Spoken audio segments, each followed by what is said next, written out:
चलिए मंगलाचरण करेंगे। ओंकार वेदांत शुद्धात्म तत्वम प्रणमामि नित्यं तद्वार्थ साधम ज्ञानम मयं सम्यक् दर्शनोत्तम सम्यक् चरणम चैतन्य रूपम।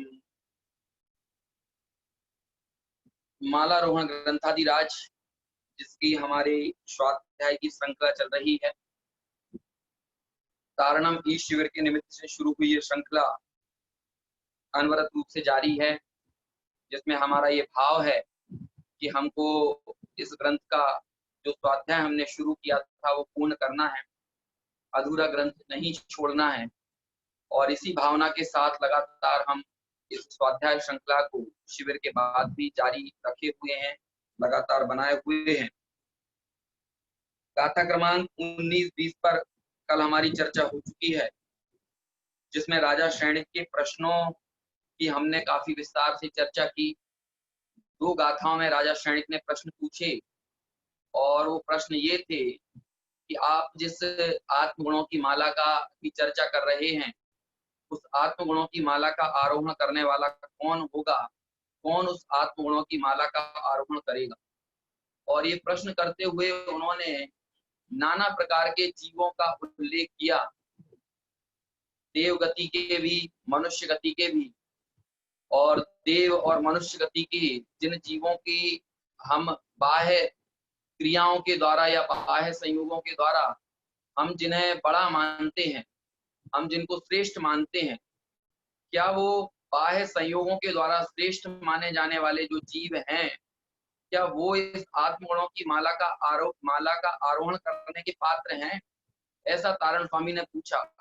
और जिन लोगों का जिक्र तारण स्वामी किया राजा शैणिक के प्रश्नों के माध्यम से, जिनका उल्लेख करवाया यहाँ पर, उनमें भवन वासियों का स्वामी धर्मेंद्र शामिल है। और पूछा क्या धर्मेंद्र ये आत्मगुणों की माला का आरोहण कर सकता है? फिर पूछा कि क्या कल्पवासी देवों के जो इंद्र हैं वो इसका आरोहण कर सकता है? फिर कहा कि व्यंतर देवों में जो श्रेष्ठ हैं, ऐसे गंधर्व और यक्ष जाति के जो देव होते हैं, क्या वे इस आत्मगुणों की माला का आरोहण कर सकते हैं? फिर अनेक मुकुटवत राजाओं के अधिपति जो चक्रवर्ती हैं, क्या वे आत्मगुणों की माला का आरोहण करने के पात्र हैं? उसके पश्चात उन्होंने 5वां जो जिस जीव का उल्लेख किया, उन्होंने कहा कि अनेक विद्याओं को धरने वाले ऐसे विद्याधर जो हैं, वो क्या विद्याधर आत्मगुणों की माला का आरोहण करने वाले पात्र हैं? या फिर बहुत रत्नों के धारक आत्मगुणों की माला को धारण करेंगे, आत्मा को देखेंगे? क्या बहुत धनवान लोग जो हैं वो आत्मगुणों की माला को देखेंगे? फिर उन्होंने कहा ये तो सब वैभव वाले लोगों की बात हुई। फिर कहा कि क्या जो लोग राज्य आदि वैभव छोड़कर जंगल में चले गए हैं, ऐसे वे त्यागी तपस्वी आत्मगुणों की माला को देखने वाले हैं? अथवा जिनका बहुत क्षयोक्षम ज्ञान है, जो बहुत तत्वों को जानते हैं, क्या वो आत्मगुणों की माला को देखेंगे? इस तरह 9 प्रकार के लोगों का उल्लेख किया। और आप इसको और विस्तार दे दीजिए, जिन जिन को हमने बाह्य विभूतियों के कारण श्रेष्ठ माना है, क्या वो बाह्य विभूति के कारण प्राप्त की गई श्रेष्ठता है ना? आज के संदर्भ में हम कहें कि क्या प्रधानमंत्री आत्मगुणों की माला को देखेंगे, है ना? क्या सांसद आत्मगुणों की माला को देखेंगे? क्या विधायक देखेंगे? क्या नेता देखेंगे? क्या अभिनेता देखेंगे? क्या क्रिकेटर देखेंगे, है ना? क्या ओलंपिक के खिलाड़ी देखेंगे? क्या अंबानी अडानी जैसे लोग देखेंगे? क्या समाज सेवी देखेंगे, है ना? हम इसे आज के संदर्भ में और विस्तार कर दे सकते हैं। क्यों? क्योंकि कहीं ना कहीं पद प्रतिष्ठा और पैसे से हमने श्रेष्ठता को मान रखा है।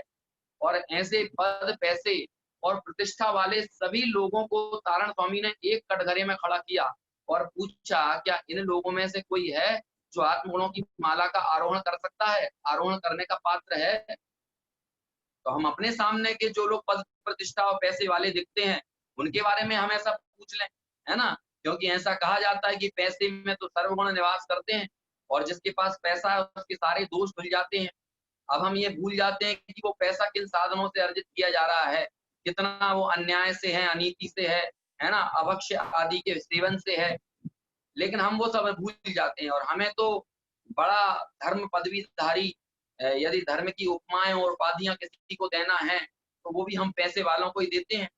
एक संस्कृत का ऐसा श्लोक है, यस्यास्ति वित्तम सा नर कुलीना, जिसके पास वित्त है वही नर कुलीन है। सा पंडिता सा श्रुतवान गुणज्ञा, जिसके पास वित्त है वही पंडित है। जिसके पास वित्त यानी पैसा है वही गुणवान है। जिसके पास वित्त है, पैसा है, वही श्रुतवान है ना, ज्ञानवान भी वही है। और हम कहते हैं अरे साहब आप जैसी बड़े बड़े लोगों के सामने चाटुकार लोगों को देखिएगा किस तरह से हाथ जोड़े खड़े रहते हैं। अरे साहब आपकी सोच का तो पैमाना ही अलग है ना, उन्हें बुद्धिमान बना देंगे। और देखिए कंचन के आश्रय से कई लोग बुद्धि अपनी गिरवी रख देते हैं, है ना, क्यों? क्योंकि पैसे का आकर्षण लोगों को ऐसे सताता है ना। तो यहाँ लिखा किसी संस्कृतज्ञ ने, किसी श्लोककार ने, यस्यास्ति वित्तम सा नर कुलीना, है ना, सा पंडिता सा श्रुतवान गुणज्ञा सा एव वक्ता सच दर्शनीय। जो पैसे वाला है वही वक्ता हो सकता है, मंच पे बोलने को भी किसे मिलेगा? जिसके पास पैसा है ना।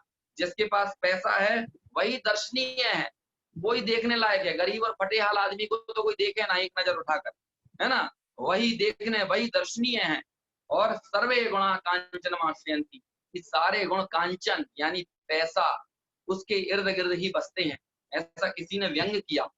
लेकिन कहते हैं कि भाई ये सारी बातें तो आपने कह दी, आप पैसे वाले को कुलीन कह दो, पैसे वाले को गुणज्ञ कह दो, पैसे वाले को लोकोपचार में पंडित कह दो, श्रुतवान कह दो, है ना, पैसे वाले को वक्ता बना दो, पैसे वाले को दर्शनीय कह दो। लेकिन जब आत्मगुणों की माला का आरोहण करने की बात आएगी ना, तो तारण स्वामी कहते हैं कि नो एंट्री। ऐसे बाहरी संयोगों से, बाहरी वैभव से आत्मगुणों के देखने का, आत्मगुणों के अनुभव का, आत्मानुभव का कोई संबंध नहीं। ऐसी ऐसी चर्चा है, ज्ञानी ऐसे होते हैं, है ना। जिन लोगों की दृष्टि संयोगों में होती है ना, वो समझ लीजिए ये हमारे अज्ञान का परिचायक है। लेकिन जो वाकई में ज्ञानवान है, जो आत्मज्ञ है, जो श्रुतज्ञ है, वाकई में जो श्रुतज्ञ है, ऐसा वो व्यक्ति इस बाह्य वैभव, बाह्य विभूतियों के कारण चकाचौंध में नहीं पड़ता है ना। वो बाहरी त्याग और बाहरी तपश्चरण को नहीं देखता है, लोग कितना नाम सम्मान उसको मिला हुआ इसको नहीं देखता है। क्यों? क्योंकि भाई ऐसी बात है कि लोकप्रिय होना अलग चीज है और प्रतिष्ठित होना अलग चीज है। प्रतिष्ठा तो वाकई में हमारे आत्म गुणों के स्वरूप के अनुभवन से ही जो प्रतिष्ठा बढ़े, और सर्वज्ञ की नजरों में वो प्रतिष्ठित है जिसने आत्मानुभव किया है। बाकी लोकप्रिय तो कोई भी हो जाता है। हम देखते हैं फिल्मी कलाकार, होंडा प्रदर्शन करने वाले लोग बहुत लोकप्रिय हैं। और आप क्या सोचते हो कि हमें 10 लोग जानते हैं, हमें 20 लोग जानते हैं तो कोई बहुत बड़े बल्लम हो गए? अरे कोई मतलब नहीं है, कोई मकसद नहीं निकलता है। हम लोगों के साथ क्या परेशानी है ना, कल ही मैं एक जगह चर्चा सुन रहा था, बड़ी सुंदर बात निकली कि या तो हम दृश्य बनना चाहते हैं या दर्शक बनना चाहते हैं। हम लोग दृष्टा नहीं बनना चाहते, है ना। जो चीजें हमको दिखती हैं तो वो तब क्या है, दृश्य है। और जो उन चीजों को देख रहा है वो दर्शक है। जो उन चीजों में मुग्ध हुआ है, जो दृश्य में मुग्ध है, जो दृश्य में राग द्वेष कर रहा है वो दर्शक है। लेकिन जो दृष्टा है वो साक्षी। तो हमको दृश्य बनना मंजूर है या हमको दर्शक बनना मंजूर है ना। हम लोग अपना तमाशा दिखाने के लिए तैयार हो जाते हैं। कोई कहे वंस मोर तो आदमी नाचने के लिए तैयार हो जाता है। कोई जरा तालियां पीट दे तो आदमी 2-2 4-4 बार गाना गुनगुनाने के लिए तैयार हो जाता है ना। तो ये हमको दृश्य बनने में मजा है। हम टिप टाप से रहते हैं, हमारे घरों को सजाते हैं, अच्छे कपड़े पहनते हैं ताकि 4 लोग मेरे को देखें। और जब ये पता चलता है कि हमें कोई नहीं देख रहा है ना, तो फिर हम ऐसा उपक्रम नहीं करते। लेकिन जहां हमारे दिमाग में आता है कि हमको कोई देखने वाला बन गया, तो हम अपने को बाहर से सजाने लगते हैं। हमको दृश्य बनने में मंजूर मजा आता है। तो भाई साहब दृश्य तो ये हैं, दृश्य बनने में सुख मत लो, दृश्य बनने का आनंद मत लूटो। क्यों? क्योंकि दृश्य बनने का आनंद लूटोगे तो आप क्षणिक का ही सुख भोग पाओगे, सुखाभास भोग पाओगे। वो वास्तविक सुख नहीं है, वो भ्रामक सुख है।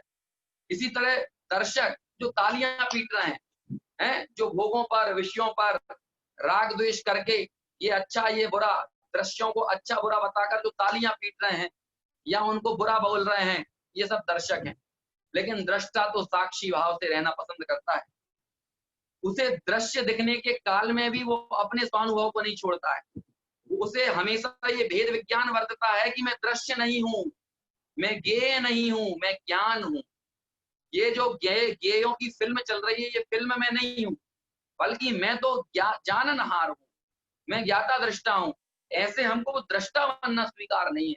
दृश्य, और हम सारी जो चीजें करते हैं, पैसा कमाते हैं, आलीशान मकान बनाते हैं, महंगी महंगी गाड़ियां कार खरीदते हैं, है ना, सोने के आभूषण, चांदी के आभूषण, डायमंड्स, नेकलेस, है ना, सुंदर सुंदर कपड़े, ये सब पहनते क्यों पहनते हैं? हम अपने आप को दृश्य बनाने पर आमादा ठहरे हुए हैं। भगवान कहते हैं तू तो 3 लोक का नाथ है भाई, पूरा लोकालोक तेरे ज्ञान में झलके, लेकिन फिर भी तू तो लोकालोक से प्रभावित ना हो, ऐसी वस्तु तू है, लेकिन तुझे अपने उस वास्तविक वस्तुत्व का ख्याल नहीं है। तू अपने असली प्रयोजन को नहीं समझ रहा है, तू दृश्य बनने में मजा लूट रहा है। तुझे आनंद आ रहा है कि 4 लोग तेरे को ताली बजा दें तो तू बड़ा खुश हो जाता है, हैं? 4 लोग तेरे वक्तव्य की तारीफ कर दें, तेरे प्रवचन की तारीफ कर दें, तेरे व्याख्यान की तारीफ कर दें तो तेरे को मजा आ जाता है। तू क्या मूर्ख बन गया है? क्या तू वक्ता बनने के लिए आया था? क्या तू नर्तक बनने के लिए आया था? क्या तू व्याख्यान बनने के लिए आया था? या अपने जाननहार स्वभाव को जानने के लिए आया था? ये निर्णय तो कर, तू दृश्य बनने में क्यों मजा लूट रहा है? और देखिए, जब हमारा वो दृश्य, जब हमारे अंदर वो चीज खत्म हो जाती है जिसको लोग देखते हैं और तालियां बजाते हैं, तो लोग डिप्रेशन में चले जाते हैं।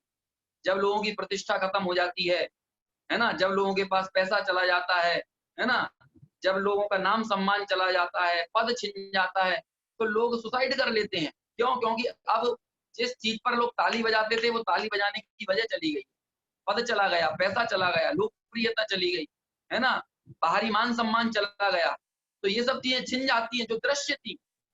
तो हम अपने आप को क्यों एक कहना चाहिए, जैसे एक गुलदस्ता सजाने के लिए रख दिया जाता है ना, तो हमने हमारी इमेज जो है वो एक गुलदस्ता, या वो जो मैनर्स निभाने के लिए आपस में जो एक बुके शेयर किया जाता है शुभकामनाएं देने के लिए, हमने हमारी वो इमेज बना ली। कभी इस चीज का विचार तो करें, अपने दृष्टा पाने का, अपने ज्ञाता पाने का हमको ख्याल नहीं है। तो तारण स्वामी कहते हैं जो अपने कांचन के आश्रय से, धन के आश्रय से, वैभव के आश्रय से, है ना, बाहरी मान प्रतिष्ठा के आश्रय से, बाहरी विद्वत्ता के आश्रय से, बाहरी तपश्चर्या के आश्रय से, तो तुम्हारा दृश्यपना हो सकता है, लेकिन तुम्हें दृष्टा पाने की खबर इन दृश्यों के कारण हो जाए, इस बाहरी चमक दमक के कारण हो जाए, तो ऐसा संभव नहीं। क्यों? क्योंकि दृष्टा जो है उसके सदा भेद विज्ञान बरतता है, और वो भेद विज्ञान हमेशा बरतना चाहिए। हमारा भोजन हमारे स्वभाव की स्वीकृति के लिए होना चाहिए। हम भोजन करते हुए यदि अपने को भूल रहे हैं तो समझिए वो अभक्ष्य ही भक्षण कर रहे हैं। भले ही आप लोग सोले का भोजन करते हो, क्यों नहीं, है ना, भले ही सोले का भोजन क्यों ना जीवा पर चखा हो हमने, लेकिन इसके बावजूद भी उसमें आसक्ति है और हम ये भूल गए कि मैं तो जाननहार हूँ, है, मैं भोजन करने वाला नहीं हूँ। यदि ये विस्मरण हमारा हो गया तो फिर समझिए कि ये फिर सही नहीं है, ये ठीक नहीं है। ऐसा हमें जिस ज्ञानी के वेद विज्ञान वर्तता है, वास्तव में वही ज्ञानी सही मायने में इस आत्म गुणों की माला का आरोहण करने का पात्र है।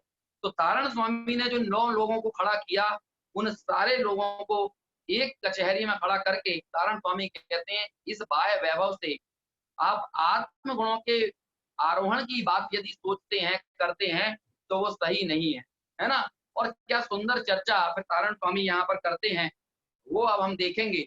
21वें नंबर की गाथा का पाठ हमको करना है, गाथा नंबर 21। मैं यहाँ से पढ़ूंगा, आप दोहराइएगा जिन लोगों को याद होगी, और जिन लोगों को याद ना हो तो वे ध्यान पूर्वक सुने। क्या तारण स्वामी ने उत्तर दिया? गाथा नंबर 21। श्रीवीरनाथम उक्तम च शुद्धम शृणु श्रेण राजा माला गुणार्थम किम रत्न किम अर्थ किम राजनार्थम किम तत्त्ववेत्तम न च माल दृष्टम। पद्यानुवाद पढ़ता हूँ, क्या बात इस गाथा में कही है। तुन प्रश्न श्रेणिक का कहें श्री वीर समो शरण में, ना रत्नधारी धनपति ना नृपति ये माला लखें। जो मात्र बाह्य तत्व जाने, वे भी धरे ना माल को। निज रूप में जो थिर रहे, बस स्वाद वे इसका चखें। कौन है जो आत्मगुणों की माला को धारण करता है? कौन है जो स्वानुभव का स्वाद चखता है? स्वानुभव का स्वाद लेने वाला जीव कौन है? वो यहाँ कहते हैं तारण स्वामी, है ना, महावीर भगवान के माध्यम से शैणिक के प्रश्नों का उत्तर क्या महावीर भगवान की वाणी में आया? तो वो कहते हैं कि सुनु श्रेण, हे शैणिक सुनो, हे भव्य सुनो। सिर्फ ये शैणिक की बात नहीं है, बल्कि हम सभी के लिए उपदेश है। हे भव्यों सुनो, जानो, समझो, कौन है जो इस आत्मगुणों की माला का आरोहण करेगा? उत्तर देते हैं कि भाई किम रत्न, आत्मगुणों को जानने में रत्नों का क्या काम है? ये बाह्य रत्न तो पौद्गलिक हैं, और ज्ञानी के लिए तो चाहे कंचन हो चाहे कांच हो, वो दोनों एक समान उसे प्रतिभाषित होते हैं, दोनों ही पुद्गल की पर्याय दिखती हैं। वो उनमें से एक को उपादेय और एक को हे मानता हो, ऐसी ज्ञानी की दृष्टि नहीं है, है ना।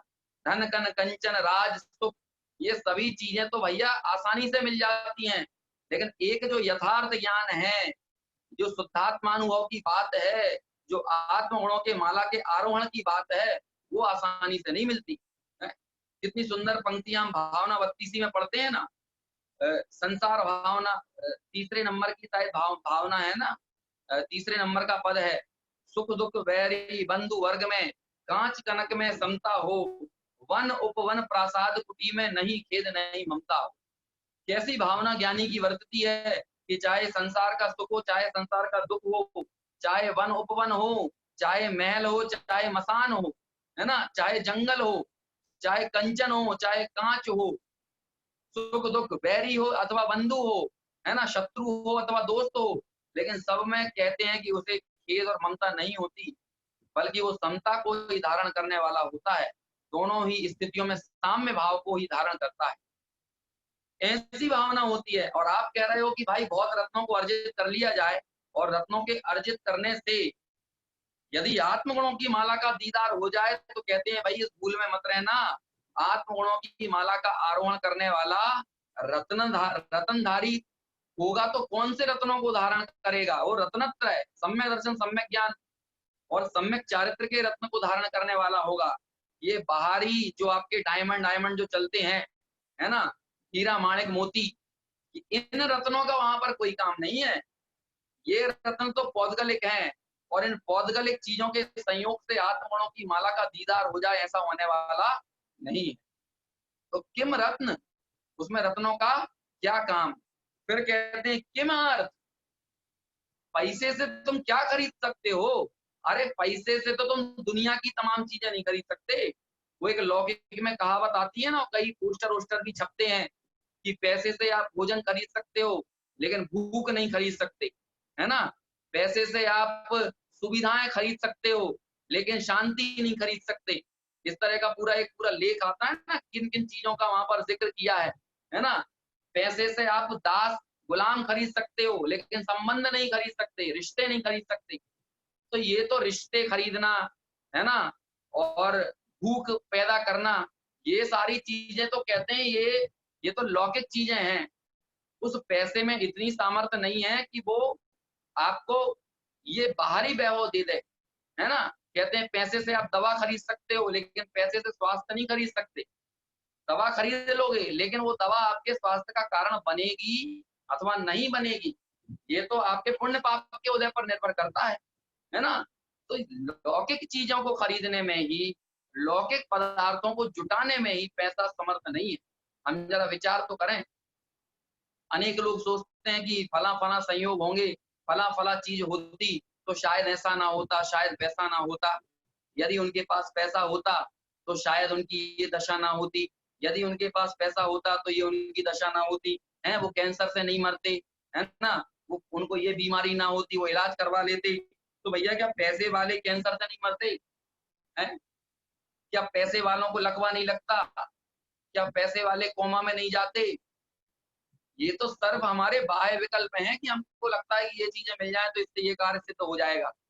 वास्तव में कार्य तो अपने पुण्य के उदय से सिद्ध होता है ना? यदि लौकिक कार्यों की सिद्धि की बात करना हो, लेकिन आत्मा की सिद्धि भी पुण्य के उदय से नहीं होती। आत्मा की सिद्धि तो वो स्वभाव के उन्मुख होने की जो तीव्र ललक और रुचि है, जो पुरुषार्थ जागृत हुआ है, आत्मा भी उससे प्राप्त होगा, वो पुण्य के उदय से प्राप्त नहीं होगा। ये तो हम बाह्य वैभव की बात कर रहे हैं कि बाह्य वैभव पुण्य के उदय से मिलता है, बाह्य साता का उदय ये पुण्य के उदय से आता है ना? इसमें भी हम कहते हैं कि सिर्फ 9 कर्म के संयोगों को बदल दें और 9 कर्म को बदलने से द्रव्य कर्म बदल जाए, तो ऐसा होने वाला नहीं है। वास्तव में अंतर में द्रव्य कर्म जैसा परिणत होता है, बाहर में 9 कर्म भी वैसा ही परिणमित होता हुआ नजर आता है। यदि आपका असाता का उदय होगा तो वही पत्नी आपको दुखकारी हो जाएगी, और यदि आपके साता का उदय होगा तो सुख देने के लिए दूसरी पत्नी नहीं आएगी, वही पत्नी सुख का निमित्त बन जाएगी। यदि असाता का उदय होगा तो वही पुत्र आपके दुख का कारण बनेगा, और यदि साता का उदय आएगा तो वही पुत्र आपके सुख का कारण बनेगा।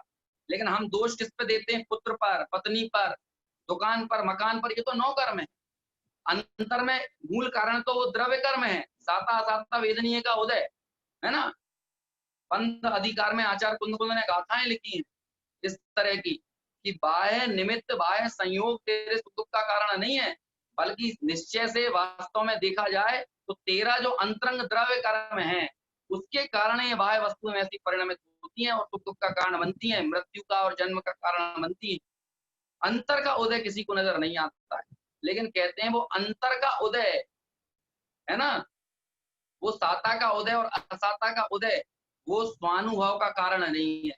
क्यों? क्योंकि हमने संसार में ऐसे जीव देखे जिन्हें बाहर में बहुत असाता का उदय था, लेकिन फिर भी उन्होंने अपने स्वरूप की तरफ दृष्टि करके अनंत सौख्य के मार्ग पर आगे बढ़े।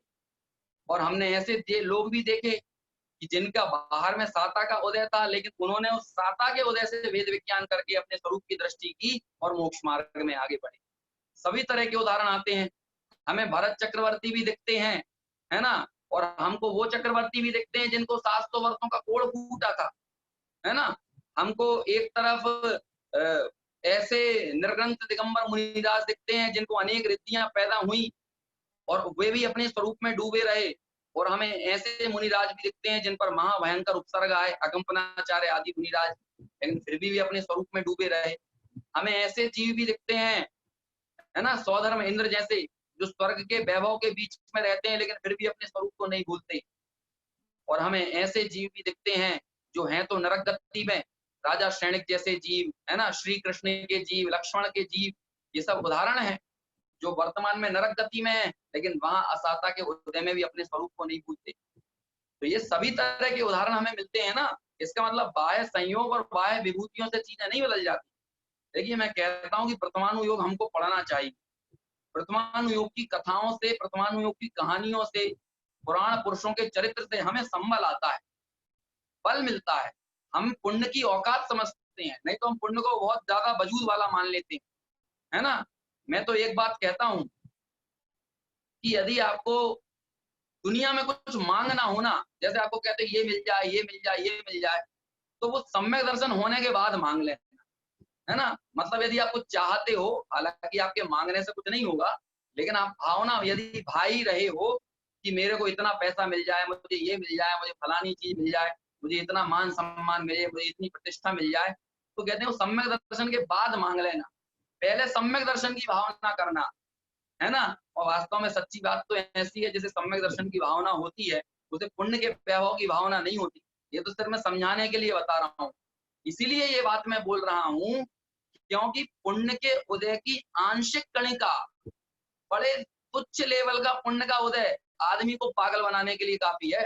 हर कोई पुण्य के उदय को सह नहीं पाता, बोरा जाता है, बावला हो जाता है, पागल हो जाता है, उसे दुनिया नहीं दिखती है, उसे भगवान नहीं दिखते, उसे देवगुरु शास्त्र नहीं दिखते। जिनवाणी के सामने यदि सभाओं में बैठेगा तो अकड़ के बैठेगा, उसे जिनवाणी मां नहीं दिखती, उसे अपना बड़प्पन दिखता है? ऐसे टिक कर बैठ जाएंगे, कुर्सियां रखी होंगी तो एकदम इस तरह से जिनवाणी की विनय, जिनवाणी का सम्मान वो उसे नजर नहीं आता, इधर उधर देखते रहेंगे, ऐसे बैठ जाएंगे। मतलब अब देखिए बैठने से कुछ नहीं होता, मैं कह रहा हूँ कि बस वो बाहर का उनका बैठना उनके अंतर की परिणति को दिखाता है ना?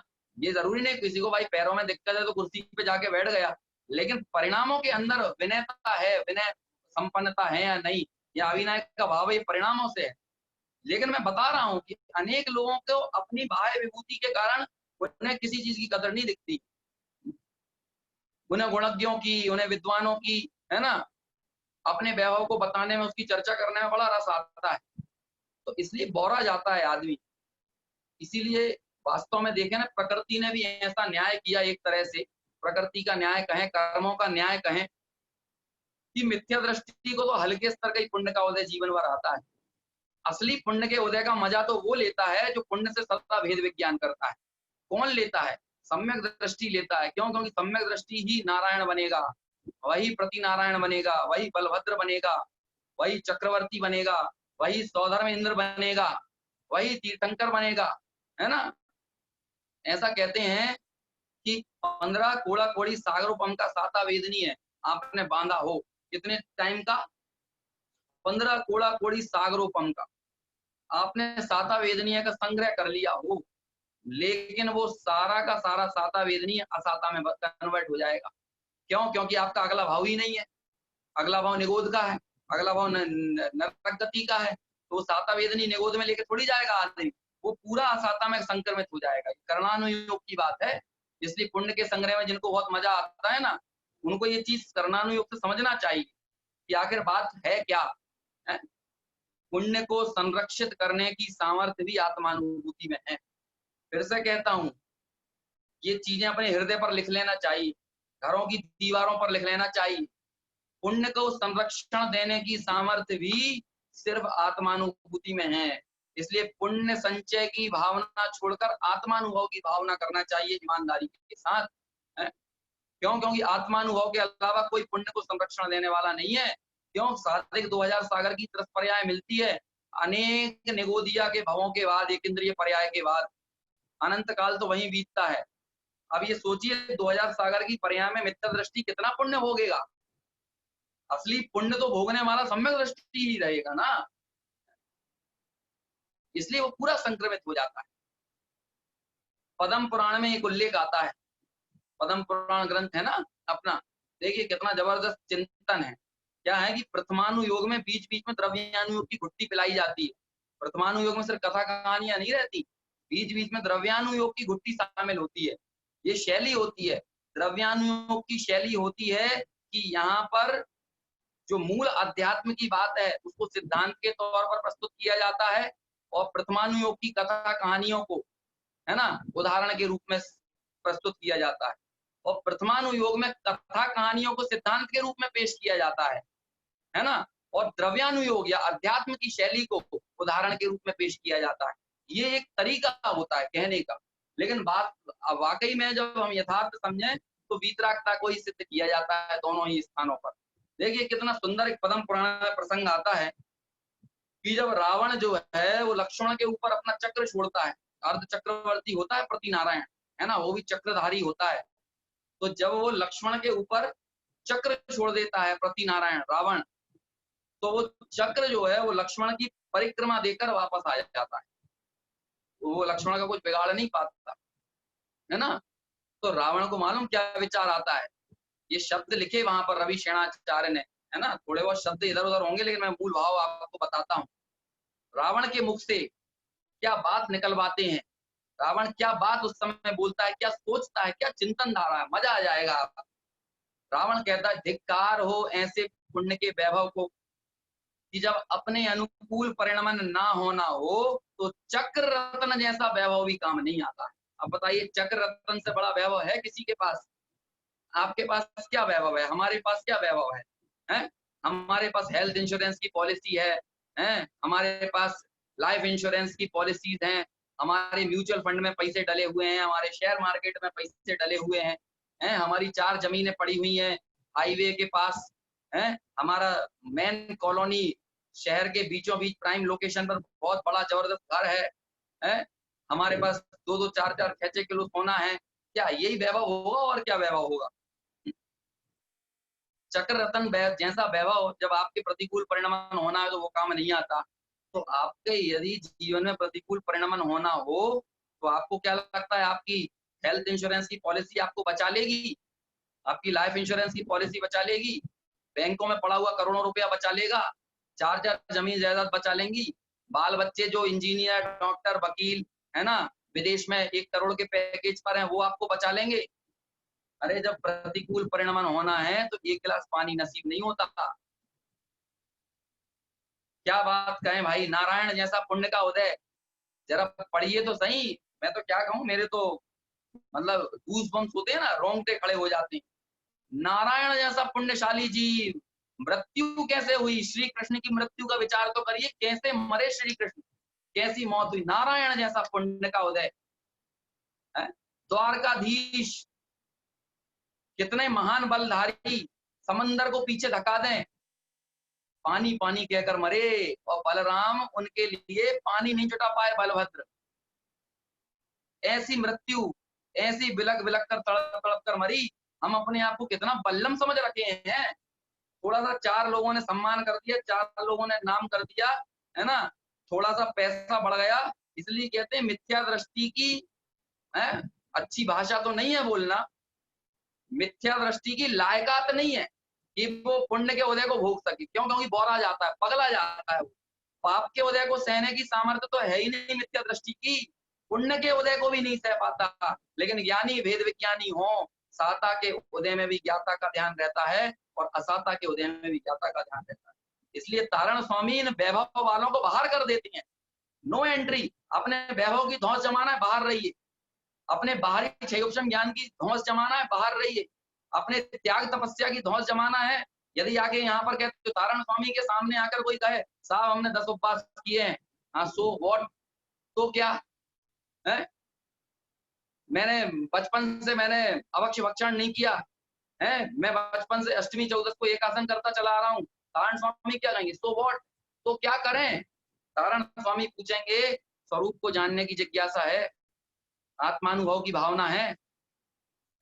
मैंने 5 अणुव्रतों का पालन कर रहा हूं मैं, ठीक है, 5 अणुव्रत बाद में बताना, पहले बताओ आत्मानुभव है? आत्मानुभव है तो इस सभा में स्वागत है। आत्मानुभव की रुचि है तो इस सभा में स्वागत है। लेकिन आत्मानुभव की रुचि नहीं है, आत्मानुभव की भावना नहीं है, और बाहरी वैभव को दिखाने तुम यहाँ पर आना चाहते हो, तो भैया कहते हैं कि बाहरी वैभव को दिखाने के लिए बहुत रास्ते पड़े हैं, वहां चले जाओ। इस जगह मत दिखाओ, इस जगह धौंस मत जमाओ। और आश्चर्य मुझे तब होता है कि बहुत बहुत अभ्यासी लोग भी, है ना, वो इन पैसे वालों की कद्र में झुक जाते हैं, नब जाते हैं, और उन्हें देवगुरु शास्त्र की विनय दिखाई नहीं देती। तब आश्चर्य होता है। जिन मंदिरों के अंदर, चैत्यालयों के अंदर जिनवाणी की साक्षी में जब हम जिनवाणी को इग्नोर कर देते हैं और इन वैभव वालों का सम्मान करते हैं, समझ लेना उस दिन हम सिर्फ जिनवाणी का अपमान नहीं कर रहे हैं, अनंत आचार्यों का अपमान कर रहे हैं, तारण स्वामी का अपमान कर रहे हैं, महावीर स्वामी का अपमान कर रहे हैं, 24 तीर्थंकर का अपमान कर रहे हैं। यदि हमारे दिमाग में ये सब कदरें बढ़ जाती हैं, कम से कम उस स्थान को तो इन वैभव वालों से बख्श दो। उस स्थान पर तो सब लोगों को कम से कम एक समान जानो, एक समान देखो। उस समय तो इस वैभव के कारण किसी को ऊंचा नीचा ना देखो, है? विशेष प्रिविलेज मत दो, विशेष अधिकार जो होते हैं, डोंट गिव प्रिविलेजेस, है ना, विशेष अधिकार है कि जिनवाणी की सभा चल रही है, तत्व की बात चल रही है, और हमने वो तत्व की बात छोड़ दी और कोई नेताजी आ गए, आइए आइए नेताजी पधार गए हैं, है ना, यहाँ पर मंच पर आसीन कीजिए, और पूरी सभा बिल्कुल जिनवाणी की बात छोड़कर नेताजी को देखने लगी, है ना, श्रीमंतों को देखने लगी, पैसे वालों को देखने लगी। अरे मत करो। यदि आपके पास खुद वैभव है तो आप ऐसी स्थिति बने, यदि कोई आपका सम्मान करता हो तो आप उसे रोक दीजिए कि देव गुरु शास्त्र के सामने मेरी कोई औकात नहीं। इस राग के वैभव के सबके को मत पूजिए, इसको मत प्रिविलेज दीजिए। आपको देना है, देव गुरु शास्त्र सबसे बड़े होते हैं। और यदि हमारे पास ये वैभव नहीं है और हम वैभववानों को देखकर यदि मुक्त हो जाते हैं और वहां पर जिनवाणी को भूल जाते हैं, वहां देव गुरु शास्त्र को भूल जाते हैं, तो इसको ये हमें सीखना पड़ेगा कि हम भी कम से कम, भाई आपको करना ही है ना ज्यादा विशेष सम्मान सत्कार, तो थोड़ा सा बाहर कर लीजिए, लेकिन कम से कम जब जिनवाणी विराजमान हो, है ना, जब देव गुरु शास्त्र उपस्थित हों, उनकी उपस्थिति में, उनकी साक्षी में कम से कम वीतरागता को शिरमौर रहने दीजिए, राग के वैभव को शिरमौर मत बनाइए। और ये प्रेरणा कोई और नहीं दे रहा, ये प्रेरणा तारण स्वामी दे रहा है। वो कहते हैं किम रत्न, क्या है रत्न वालों से, रत्नों से क्या होगा, रत्नों से कोई सम्यक दर्शन हो जाएगा क्या, कि आत्मानुभव हो जाएगा, आत्मानुभव हो जाएगा। किम रत्न, किम अर्थ, अर्थ से, पैसों से क्या हो जाएगा, किम राजनार्थम, और राज्य से क्या हो जाएगा, होगे तुम राज्य के अधिपति, होगा तुम्हारा बहुत बड़ा साम्राज्य, होगे तुम बहुत वैभव वाले, लेकिन उसका क्या, भगवान की वाणी को ग्रहण करने वाला कोई राज्याधिपति हो, धनपति हो, या भगवान की वाणी को ग्रहण करने वाला कोई रत्नपति हो, हीरे माणिक मोती का व्यवसायी हो, हैं, इतनी मोटी मोटी गले में मालाएं पहना हुआ हो, हीरे की, मोती, चांदी की, सोने की। कई लोग दिखाते हैं, मतलब उन्हें लगता ही नहीं है कि अपने वैभव का प्रदर्शन अलग अलग ढंग से करते हैं। मोटे मोटे कड़े पहन लिए, 10 उंगलियों में अंगूठियां पहन ली, है ना, बड़े बड़े मोटे मालाएं पहन ली, और चाल में एकदम ऐसी अकड़ आ गई है कि हमारे अलावा कोई और है ही नहीं। भाई शहनशाह यदि कोई है तो वो एकमात्र मुनिराज होते, वही महाराज होते हैं।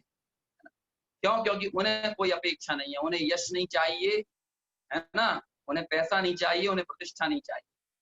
और यदि उन्हें भी बाहर से वेशधारी हो, और उन्हें भी यश की ललक हो, उन्हें भी पैसे की ललक हो, है ना, उन्हें भी मान सम्मान की ललक हो, मंचमाला माइक की ललक हो, तो समझ लेना उनका भी मुनि बना नहीं। बाह्य वेश से कुछ नहीं होता, भाव की पूजा है, भाव लिंग, है ना, अंतर में स्वानुभव रूप परिणत दशा, उसकी कद्र है, बाह्य वैभव बाह्य रूप से, है ना। यहाँ तारण स्वामी ने आगे लिखेंगे, आगे बताएंगे ये बात है कि राज्य को छोड़कर जंगल में चले गए तो इससे कोई आत्मानुभव का संबंध नहीं है। मतलब सो कॉल्ड त्यागियों को भी उन्होंने एक ही श्रेणी में डाल दिया है, और वैभव वालों को, सो कॉल्ड वैभव वाले जो हैं, रुपए पैसे से वैभव वाले जो बने हैं, उनको भी उन्होंने एक ही श्रेणी में रख दिया है, और दोनों को कह दिया है कि ये दोनों ही आत्मानुभव के पात्र नहीं है, ये माला का आरोहण नहीं करेंगे। माला का आरोहण करने वाला कौन होगा? कहते हैं माला का आरोहण तो वो करेगा जैसे स्वानुभव की प्रीति करने की, स्वानुभव की प्राप्ति की तीव्र भावना हो, जिसे लगता हो कि अहो मुझे तो इन भावों की खबर, बातों की खबर ही नहीं थी, जब जिन वचन उसके कानों में पड़े और उसके हृदय में ऐसा उछाल आए, ऐसा उत्साह आए, और अंदर के हृदय से ये बात निकले कि अहो मुझे तो इन बातों की खबर ही नहीं थी, मैं तो भ्रम से भूलकर प्राप्त पर्याय में ही तन्मय हो रहा हूँ, और इस पर्याय की स्थिति तो थोड़े काल की है। इस बचे हुए थोड़े काल में मुझे स्वानुभव के लिए जिस जिस प्रकार से सर्व उपक्रम करना चाहिए, अपने जीवन को तत्वाभ्यास में, वेद विज्ञान में, तत्व निर्णय के पुरुषार्थ में ही लगाना चाहिए। ऐसी तीव्र ललक जगे, ऐसी तीव्र जिज्ञासा पैदा हो, तो वास्तव में कहते हैं कि वो जीव जो है वो मोक्ष मार्ग में आगे बढ़ेगा, वो माला का आरोहण करेगा, उसे ये आत्मगुणों की माला मिलेगी। रत्नों से क्या होगा, धन से क्या होगा, ये धन वाले पैसे वाले क्या करेंगे? ये तो भाई मुनिराजों के पास भी जाएंगे तो उनको भी मोबाइल पकड़ा के आ जाएंगे, है ना, ये तो उनसे भी कुछ लेना नहीं चाहेंगे। ये तो आत्मज्ञ पुरुषों के पास भी जाएंगे तो वहां भी लौकिक वस्तुएं देख के आ जाएंगे, उन्हें भी लैपटॉप दे आएंगे, मोबाइल दे आएंगे, है ना। इनका जीवन तो नर्क बना ही हुआ है, हम सबका जीवन तो इन सब भौतिक वस्तुओं के कारण नरक बना ही हुआ है। अब वो कहते हैं अकेला हमारे जीवन में क्यों उत्पात मचे, इन त्यागियों के जीवन में भी उत्पात मचाओ, है ना, वो भी अपनी सारी ज्ञान आराधना छोड़कर इन चीजों में उलझ जाए, वो भी इन कार्यों में मस्त होगा, और क्या दे सकता है? मुनिराज के लिए कहते हैं कि तुम सा दानी क्या कोई हो, जग को निधि दे दी जग की निधियां। असली दानी कौन है? ये अपने दान के मद में चकनाचूर हो जाता है। हमने इतना दान किया है, हमने फलानी धर्मशाला में इतने कमरे बनवाए, पंखा दान किया, ये दान किया है। ये कोई दान में दान नहीं होता है। 4 दानों में का कोई नाम नहीं है कि पंखा दान होता हो। उस पंखे से होगा क्या? वायु का एक जीवों की हिंसा होगी, और ये भाई साहब पंखे की पत्तियों पर अपना नाम लिखाकर चौड़े हुए जा रहे हैं। ये अपने आप को दान शिरोमणि समझने लगे। अरे विचार करें, क्यों ये दिक्कत कहाँ हो रही है? क्यों? क्योंकि अभ्यास के बगैर का हमारा ये सारा जो अहंकार का पोषण है वो अभ्यास के बगैर का है। धर्म को ही नहीं समझा है, धर्म का स्वरूप नहीं समझा है, धर्म का स्वरूप नहीं जाना है। 4 आदमी पीठ थपथपा देते हैं, अरे बहुत बढ़िया तुमने 3 पंखे दान कर दिए, तो भाई साहब दानपति हो जाते हैं, दान शिरोमणि हो जाते हैं। लेकिन क्या मालूम है, असली दानी मुनिराज को कहा है, तुम सा दानी क्या कोई हो, जग को दे दी जग की निधियां। आपकी निधियां जो आपको दे दे वो सबसे बड़ा दानी है। लेकिन जो ठग के छल के आपकी निधियां तो जेब में फंसाए रखे, है ना, और अपने टुकड़ों पर आपको पालता रहे, वो व्यक्ति कौन होगा? एक सेठ था, है ना, उसका एक मित्र जो कि अरबपति करोड़पति हुआ करता था, उसने अपने मृत्यु के समय में क्या किया कि भैया मेरा पुत्र है, अभी 4-5 साल का पुत्र है और मैं तो मृत्यु के नजदीक पहुंच रहा हूं। मैंने अपनी पूरी जिंदगी भर की कमाई जमा पूंजी को मैंने इस घड़े में रख दिया है और अपने घर के आंगन में वो तुलसी का पेड़ लगा हुआ है उसके नीचे गाड़ दिया है। जब ये मेरा बच्चा बड़ा हो जाए, है ना, जब इसके पास थोड़ा सा बुद्धि विवेक बढ़ जाए इसकी, तो इसको बता देना कि भाई ये तेरा पैसा है, इसका तू उपभोग कर, ये बता देना। तो उसने अपने उस मित्र सेठ को ये बात बता दी।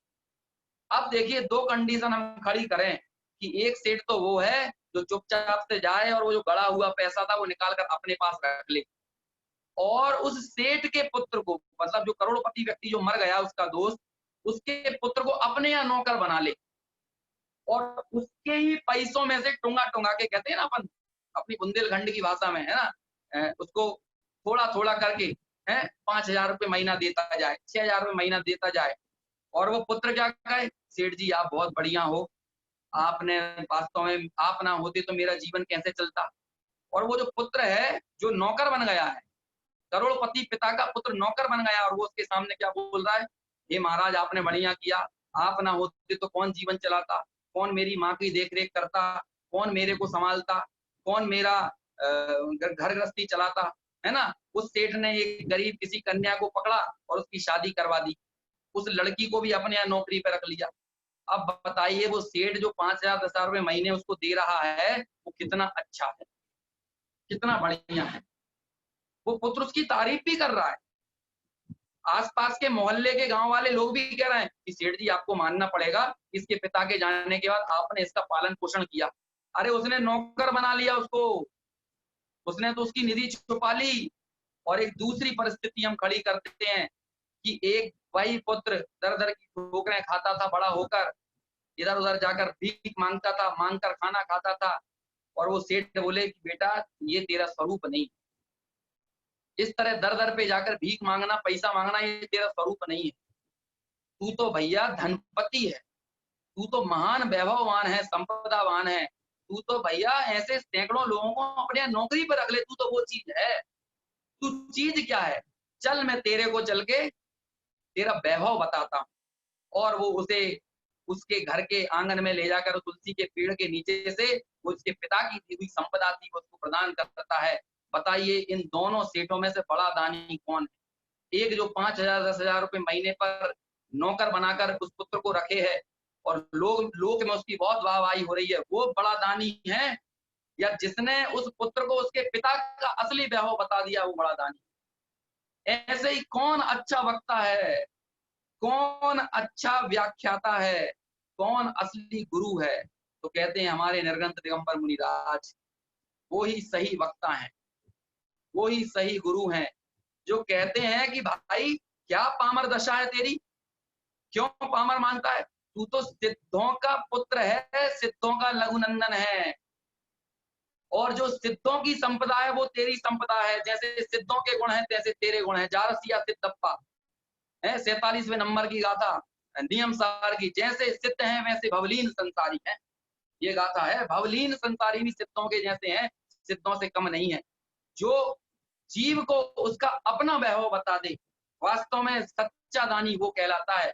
लेकिन जो जिनवाणी को अपने शिष्यों से छुपाए, जो मूल तत्व को शिष्यों से छुपाए, उन्हें अभ्यास की प्रेरणा ना दे और खुद पूज्य बन जाए, खुद अपने पैर दबाने में, अपनी भैया वृत्ति करवाने में जिसको मजा आए, और जीव को, प्राणियों को, जगत के लोगों को उनका अपना वैभव ना बताए, उनके अपने ज्ञान की संपदा ना बताए, उसके मार्ग पर चलने की प्रेरणा ना दे, स्वाध्याय की प्रेरणा ना दे, अभ्यास की प्रेरणा ना दे, स्वानुभव की प्रेरणा ना दे, ऐसा वो व्यक्ति भला कैसे दानी हो सकता है? ऐसा वो व्यक्ति भला कैसे ज्ञानी हो सकता है? ना तो दानी हो सकता है, ना ज्ञानी हो सकता है। मुनिराज वो दानी है। हम अपने आप को बड़ा समझते हैं। हमने मुनिराज को लैपटॉप दे दिया, हमने मुनिराज को मोबाइल दे दिया, हमने 4 पंखे लगवा दिए धर्मशाला में, मंदिर में, हैं? हमने प्याऊ लगवा दिया रोडों पे। अब वो मालूम नहीं है दानी बन गए, इससे दानवीर लिखा गए हैं, है ना? अब उसमें छना अनछना कैसा पानी लग रहा है ये कुछ नहीं मालूम। दान भी विवेक पूर्वक होता है, दान भी अविवेक के साथ नहीं होता। न्याय से कमाया जाता है और विवेक से ही खर्चा जाता है और विवेक से ही दान किया जाता है। ना अविवेक से खर्च होना चाहिए, ना अविवेक से दान होना चाहिए। विवेक पूर्वक होना चाहिए। संपदा का, वैभव का प्रयोग भी विवेक के साथ होना चाहिए। और यदि स्वविवेक नहीं है तो व्यक्ति क्या कर पाएगा? और ऐसे हम बाह्य वैभव के जरिए सोचें कि शायद इससे हमें धर्म की उपलब्धि हो जाए, इससे हमें आत्मानुभव हो जाए, तो कहते हैं भैया किम रत्न, किम अर्थ, किम राज्य। कौन सा अर्थ, कौन सा रत्न और कौन सा राज्य तुमको इस सच्चे सुख की तरफ आगे बढ़ा सकता है? मतलब ये है कि इस बाह्य वैभव से सुख का कोई संबंध नहीं है, कोई सरोकार नहीं। और अंतिम पंक्ति में बोलते हैं किम तत्ववेत्तम, किम तत्ववेत्तम। अरे बाहर से बहुत तत्वों को यदि जानने भी लगे हो, लेकिन आत्मा को नहीं जानते हो और बाहरी बहुत सारे तत्वों को जानते हो, तो सिर्फ बाह्य तत्वों के जानने से कोई तुम आत्मज्ञानी हो जाओगे या इस माला का आरोहण कर लोगे, तो इस माला का आरोहण नहीं करोगे। तुमको कितने ग्रंथ कंठस्थ याद हो गए हैं, तुम कितना है बड़ी बड़ी सभाओं में तुम कैसे व्याख्यान दे लेते हो, इसके कारण तुम आत्मानुभवी हो जाओगे, तो ऐसा मत समझ लेना, स्कूल में मत रहना। ये बाह्य क्षयोपशम ज्ञान से आत्मज्ञान का संबंध नहीं है। वास्तव में तो क्षयोपशम ज्ञान अल्प भी हो, लेकिन वो स्वरूप को जानने में संलग्न है तो वो कार्यकारी है। लेकिन क्षयोपशम ज्ञान बढ़ भी गया हो, 11 अंग 9 पूर्व तक का हो गया हो, लेकिन वो आत्मज्ञान में संलग्न ना हो, तो ऐसे ज्ञान का कोई प्रयोजन नहीं। ऐसे ज्ञान का क्या मकसद, क्या मूल्य? ये तारण स्वामी के मंतव्य हैं, ये तारण स्वामी का हृदय है, जो तारण स्वामी ने हमारे सामने इस पूरी बात को रखा।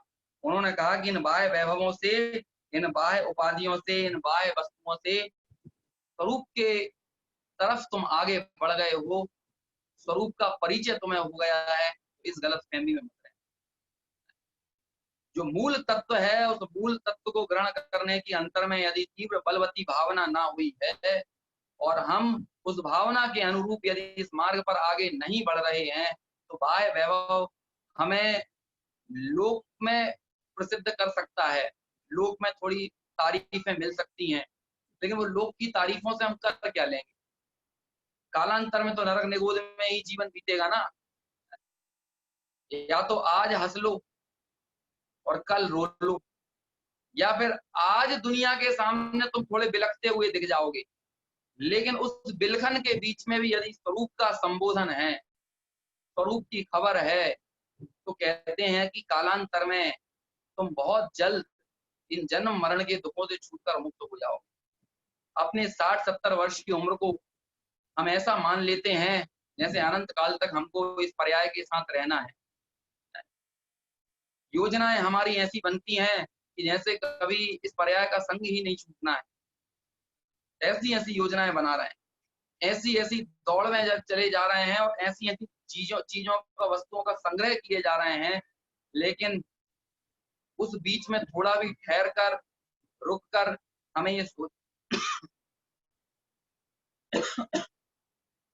हमें ये सोचने की, हमें ये विचारने की फुर्सत नहीं है कि मेरा स्वरूप क्या है, मैं कौन हूँ, इस पर्याय के बाद मेरी क्या दशा होगी, मैं कहाँ जाऊंगा, कहाँ रहूंगा, है ना, किस गति में रहूंगा, ये भाव आखिर मुझे किन विषमताओं से, कितनी दुर्लभता से ये भाव मुझे प्राप्त हुआ है और इस भाव की सार्थकता क्या है।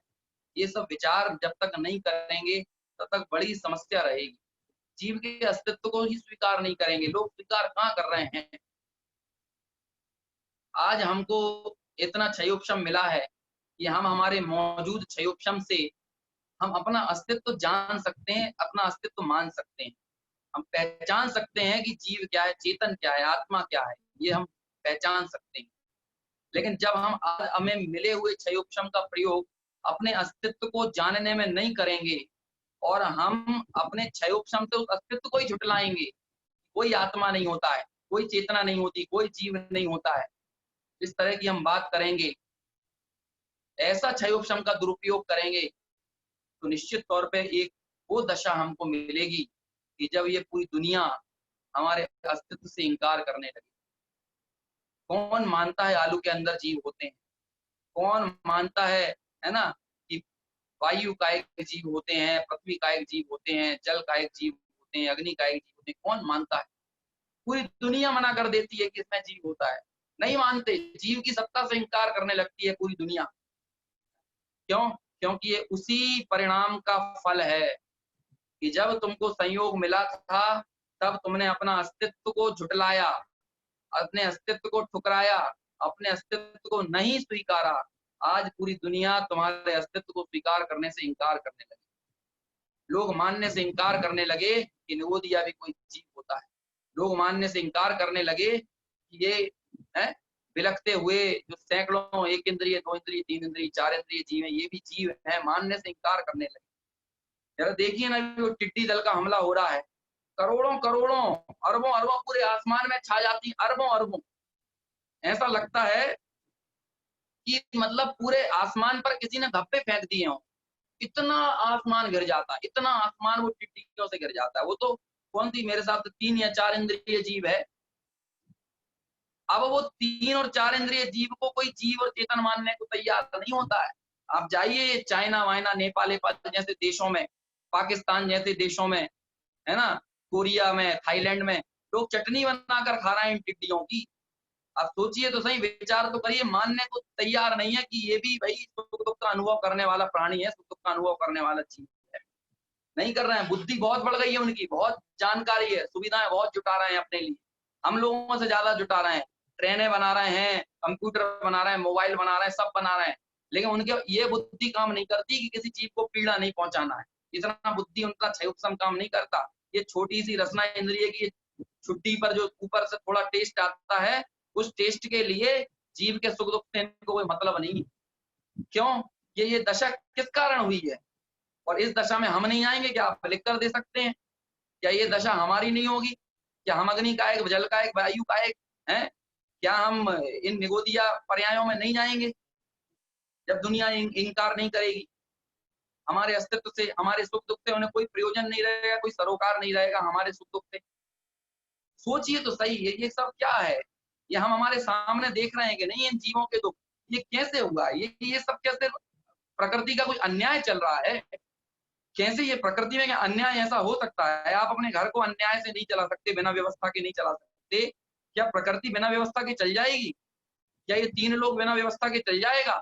क्या इसमें है एक स्वतः सिद्ध व्यवस्था है, कर्मों की व्यवस्था है, स्वतः परिणमन की व्यवस्था है।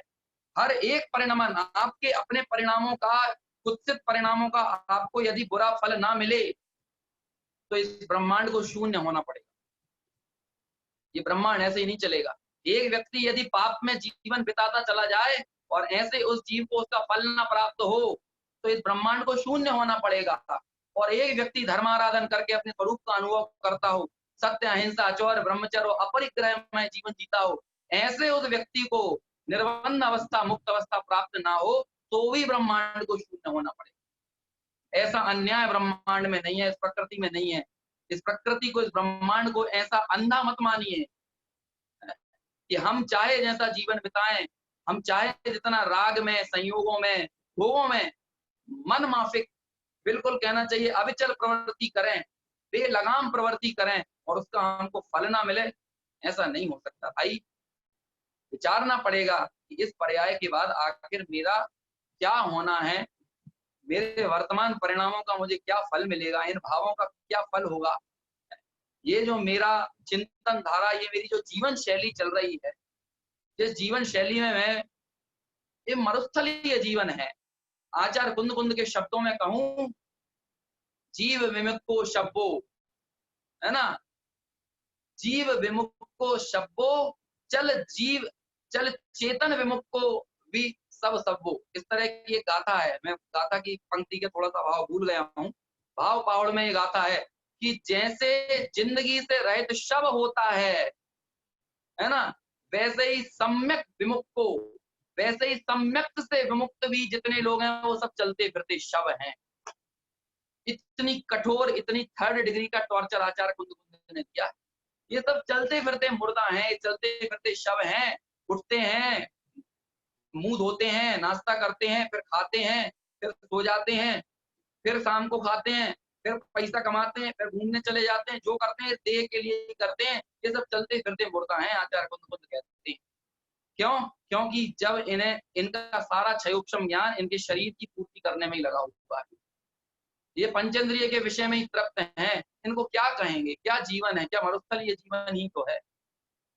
अभ्यास नहीं है, आगम का अवलंबन नहीं है, देवगुरु शास्त्र का श्रद्धान नहीं है, और चेतन का श्रद्धान भी नहीं है। क्योंकि चेतन का श्रद्धान देवगुरु शास्त्र का श्रद्धान साइमल्टेनियस है, साथ साथ है, अलग अलग नहीं है। इनको अलग अलग कर नहीं रखना चाहिए। और ये सिर्फ वैभव को जुटाने में, वैभव के संग्रह करने में ही अपना जीवन बिता रहा है। हमें हमारे जीवन की समीक्षा करना पड़ेगा, रुकना पड़ेगा, थोड़ा ठहरना पड़ेगा, थोड़ा विराम लीजिए।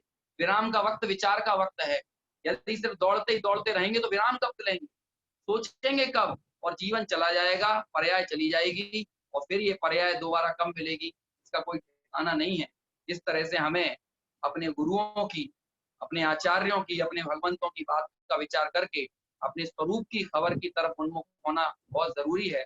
इस माला का आरोहण करना है, और इस माला का आरोहण करने के लिए ही ये जीवन है।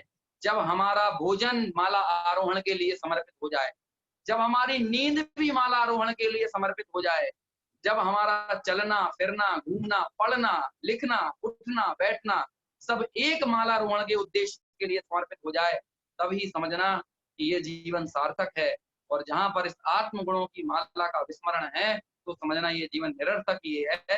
इसलिए तो भगवंतों की भाषा में कहें कि हमारा जीवन चलते फिरते शव के जैसा है, और हम हमारे इस मुर्दा शरीर में वाकई में चेतनत्व के यदि संस्कार डालना चाहते हैं, तो चेतनत्व के संस्कार तभी मायने रखते हैं, तभी सार्थक हो सकते हैं, जब हमें अपने इस चैतन्य तत्व की खबर हो।